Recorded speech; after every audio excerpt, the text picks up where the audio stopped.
ريال جماعة المغرب جهزوا حالكم، كندا جاي تطلعكم نهار السبت. المغرب وكندا؟ كندا. شو يعني ولدي شو يعني؟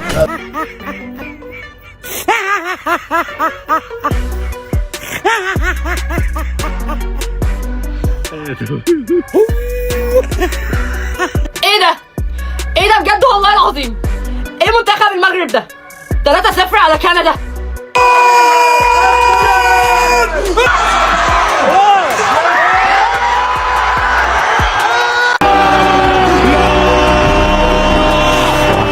قتلوهم يا رجل. المغرب تواصل كتابة التاريخ. المغرب تواصل كتابة التاريخ في بطولة كأس العالم. يا ساتر يا المغرب، شنو هذه القوة، شنو هذه السطوة، شنو هذا الإبداع يا منتخب المغرب. خلاص المغرب لربع النهائي. احترموا عقولنا يا مغاربة.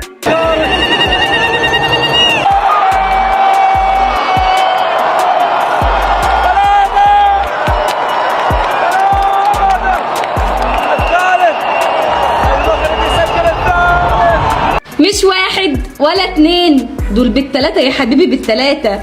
Ifrella Luis Enrique, madre mía, ¿de dónde sale esto muchacho? ¿De dónde sale el número 8? El número 8. اللي راهنوا على سقوط المغرب بالشوط الاول وينكم؟ بدي اشوفكم. هذا المغرب لا يسقط. هذول ابناء الملك محمد السادس لا يسقطون. وإيش قربك للويد يا كندا؟ وتبقى الأسود أسود وكندا كندا. المغرب يواصل كتابة التاريخ. والله أنهم فخر العرب، والله أنه منتخب ترفع له القبعة. المغرب بتفوز 3-0. أسود الأطلس بيعملوها وبيتأهلوا من الثمانية الكبار. ايه دول يا جدعان؟ ما بيأثرش فيهم حاجة خالص والله العظيم. ايه ده؟ دول مش طبيعيين والله، ما طبيعيين. ايه يا جدعان ده؟ ايه يا جدعان؟ احنا المصريين شجعناكم مفيش فايدة، حسدناكم مفيش فايدة. المغرب الكبير يفوز على كندا ويحجز مقعده في دور الثمانية. ألف مبروك للشعب المغربي والجمهور المغربي والجمهور العربي. كبيرة يا المغرب، ولادك كبار. الثلاثة 1 2 3 مغرب دور الثمانية. 1 2 3 مغرب دور الثمانية. 1 2 3 مغرب دور الثمانية. شكرا اخويا ابراهيم، والله يتدار احسن ماتش ديال ابراهيم. تا ما تماركيش ودير لي كروس. رسميا المنتخب المغربي الى دور الربع النهائي عن استحقاق وعن جدارة. يا جماعة المغرب عم بتقدم متعة كروية تحس البرازيل 2002 أكلوهن أكل لكندا. منتخب المغرب بيستمر بكتابة التاريخ. لما يكون عندك حارس بقيمة ياسين بونو فما تخاف من شيء. بس انت توقعت 3، هي ال3. فرحة المغرب، فرحة الأسود، فرحة الأسود، فرحة الأسود، فرحة الأسود لدور الثمانية. ايه ونحل الهدف العالمي ده واحد من اجمل الاهداف ومن اجمل الجمل اللي ممكن تشوفها. لا هي ممكن تكون أذكى ركلة حرة مباشرة في المونديال لحد الآن. عينكم على اللاعب المغربي أشرف حكيمي، وكأني كان رح يرفع الكرة أو يسددها، ولكن خادع الجميع ولعب تمريرة ولا أجمل إلى أوناحي بتسديدة صاروخية لا تصد ولا ترد. أوناحي انتهى الكلام. أفضل قاطع كرة، أفضل ممرر، أفضل صانع، أفضل مسجل. تبارك الله ما شاء الله عليك يا عز الدين أوناحي. أكبر نتيجة في الأدوار الإقصائية لمنتخب عربي في كأس العالم 3-0 على صاحب الأرض والجمهور منتخب كندا.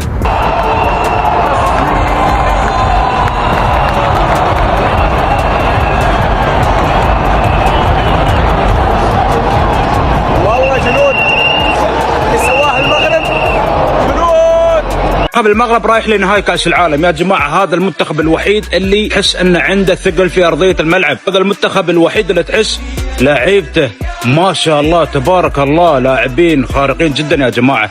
المنتخب المغربي ما راح يوصل بعيد في كأس العالم. أنا مستغرب من البعض اللي يقلل من قيمة المنتخب المغربي.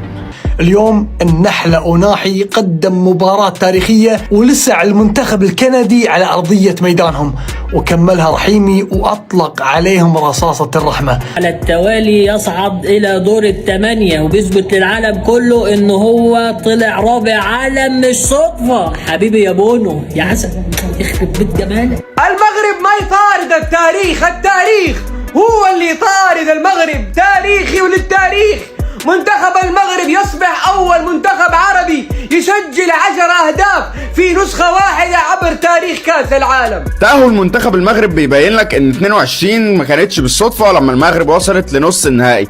المغرب بيستمر في كأس العالم لحد دلوقتي الى الدور الثمانية. حزين جدا طبعا على اسماعيل سيباري هداف المنتخب المغربي على الإصابة بتاعته، ويا رب تطلع إصابة بسيطة ويلحق الماتش الجاي.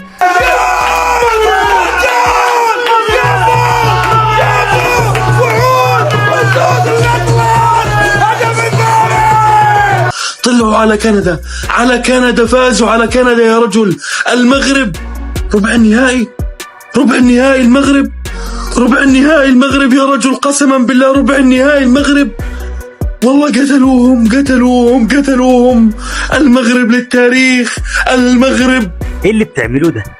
ايه العظمه والجمال والابداع اللي بتعملوه في الملعب ده؟ ما بيحصلش بيكم حاجه. الله اكبر بجد والله العظيم، الله اكبر عليكم. ايه ده يا جدعان؟ ولا بونو؟ اقسم بالله يعني نص قوه المغرب في بونو. ايه ده يا جدعان؟ ايه منتخب المغرب ده؟ مش طبيعي والله العظيم، مش طبيعي. وناحي يعبروا بنا. شكرا للدراري، كان ماتش زوين، كان صعيب لانهم لعبوا واحد النوع ديال الكره اللي ما خلاوناش نفرضوا الستيل ديالنا. رحيمي خويا، البيت الاول هذيك الحركه اللي درتي بلا ما ندخلوا في التفاصيل،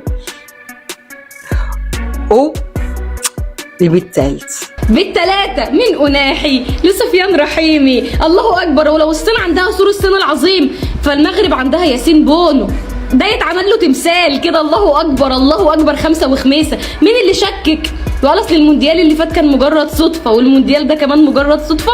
المغرب ورسميا لتاني مونديال على التوالي. ألف مليار ألف مبروك للأشقاء المغاربة. المباراة كانت صعبة من الأول لكن العبرة في الخواتيم.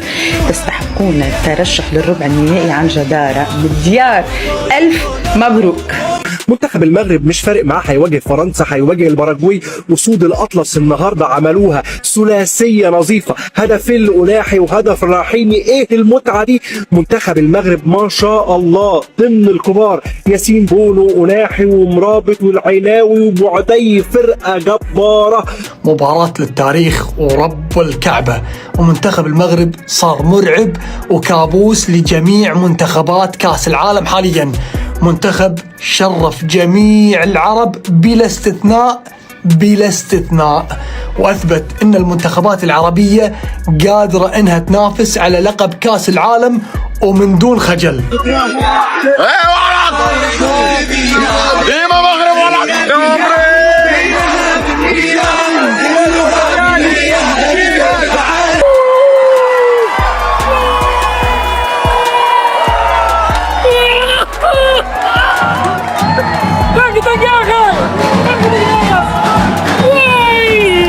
حط لي البيوت اخويا، حط لي البيوت اخويا ابراهيم، يرحم والديك اخويا ابراهيم. والله تتنفسنا بالله هي وتقبل الريه. الحمد لله والشكر لله. احسن ماتش دار ابراهيم فد الكروس اللي دار اللي عطى الأناحي البيت الثاني. بعد شوط اول الاداء كان في متواضع، ياسين بونو كان حاضر وتصدى وخلى منتخب المغرب بالمباراة واعطاهم فرصة ثانية للشوط الثاني. وبالفعل بالشوط الثاني شفنا منتخب المغرب اللي نحن بنحبه، شفنا اللعب، شفنا التمريرات، شفنا استغلال الفرص اللي كنا قاعدين عم نحكي عنها. أناحي كان بالموعد بهدفين، الاثنين اجمل من بعض. هو سفيان رحيمي ابكي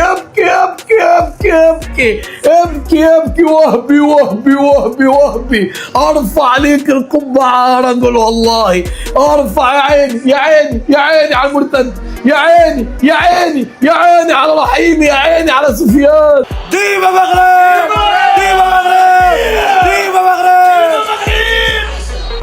سفيان رحيمي يضع بصمته في كأس العالم ويسجل أول هدف له في كأس العالم. منتخب المغرب إلى دور الثمانية إن شاء الله إلى الأمام. محمد وهبي مدرب المنتخب العربي، منتخب المغرب.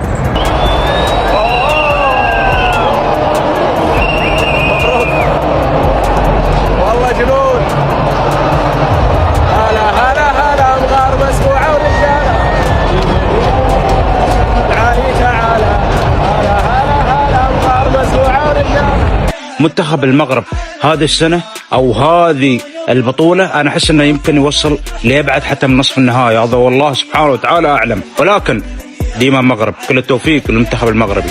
بعد مباراة هولندا واليوم كندا باقي فقط يتجاوز المغرب فرنسا، وإذا فعلا فازوا على فرنسا أقوى منتخب بالبطولة نقدر نقول وقتها مبروك المغرب رسميا على الفوز بكأس العالم. وتعال يا فخر العرب، المنتخب المغربي يقصي المنتخب الكندي ويتأهل للربع النهائي من كأس العالم للمرة الثانية في تاريخه، وللمرة الثانية على التوالي. أقسم بالله شرف، والله شكرا يا بونو، اقسم بالله حارس اسطوري انقذ المغرب امام هولندا في الدور 32 وامام كندا كم صد كور في دور ال16.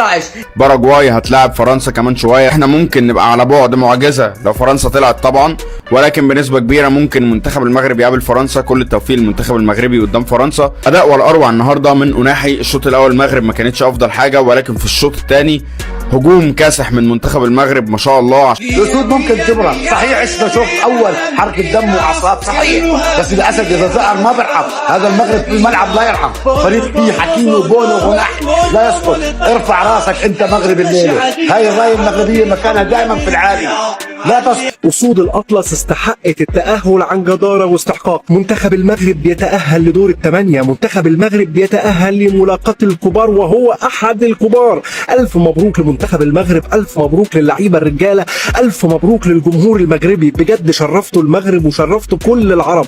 سالينا الإخوة، سالينا المنتخب ديالنا بقى دقيقة ويصفر الحكم.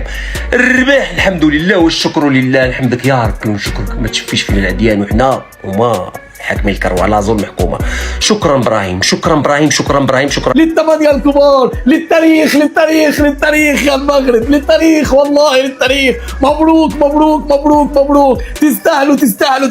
تستاهلوا افضل منتخب في المونديال، شاء من شاء وابى من ابى. افضل منتخب في المونديال المنتخب المغربي. تيجي فرنسا، تيجي باراجواي، يجي اللي يجي.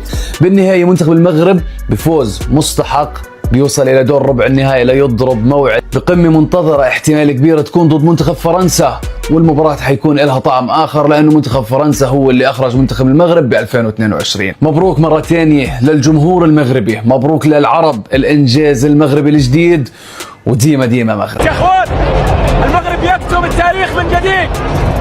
هنا في هيوستن المغرب يفعلها من جديد. في أمريكا يتأهل إلى دور الثمانية.